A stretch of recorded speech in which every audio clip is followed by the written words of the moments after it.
with their toys. We are at the Gillette house, excavating. Right now, what we're trying to do is expose the footings for the upcoming inspection.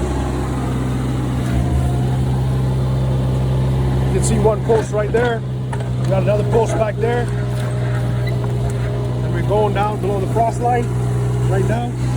We're actually going to do that, the whole perimeter of this addition and around this way too, to that part. Because Buddy, who we bought the house from, did this addition, obviously without any permits, until he got caught. And that's when we had to, that's when we stepped in and got ourselves a deal.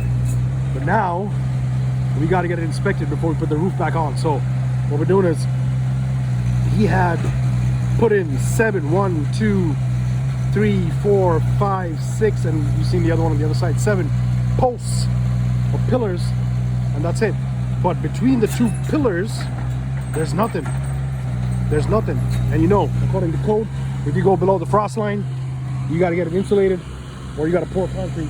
Ooh, let me get out of the way. There's a car coming out, will get splashed wet. So what we do now is we're going to dig it out down to the footings of each of those pillars, expose the pillars for inspection to make sure that it's done right in the first place, and then we're going to pour concrete wall between the 2 pillars, right, on every section there. And basically by the end of it, you're going to have one concrete wall all around supporting this structure, and man, is it going to be secure.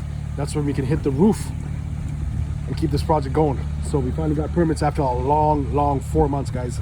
City of Windsor, you got to do better. 4 months is no good for these kind of projects.